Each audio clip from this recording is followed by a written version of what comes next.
getting in breaking inputs from Bihar. Jan Suraj founder Prashant Kishore is listed as a voter in both West Bengal and Bihar.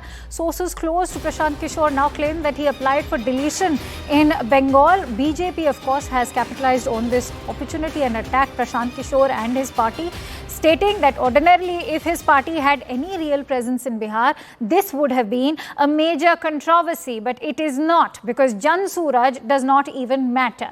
What's more telling is that all of Rahul Gandhi's allies are complicit in vote chori. The hypocrisy is astounding. Thus, a scathing attack now being launched by the Bharatiya Janata Party against Jan Suraj. Let's quickly go across to Kamalika, who brings us those breaking inputs. So, Kamalika, what are you learning from Jan Suraj? Any sources within the party? Also, what kind of a bearing will this have now on Prashant Kishore and his voter rights in Bihar? Definitely a question has been raised by BJP and what we are getting is, this is for sure that while he was handling the TMC account here in 2021 battle, he made himself a voter out here, and his address was 121 this Kaligot Road, which was the TMC office. But after that, he went to Bihar and he started the Jan Suraj thing.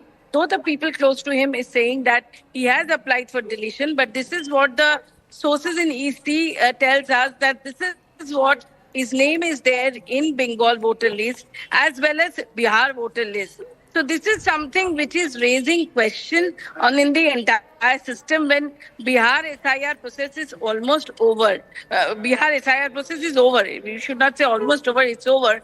And it's starting in Bengal. So we'll have to really see. Till now there has been no reaction from Prashant Kishore on this officially. But it has been said that from his sources that that he has applied for. So this is something which the BJP, again, though BJP is stating it, that they are Jan Suraj is not important, but definitely this is the point when Prashant Kishore, a person like Prashant Kishore's existence is there in two states, that is definitely being questioned. All right. Many thanks to you, Kamalika, for bringing us all those latest inputs on that breaking news.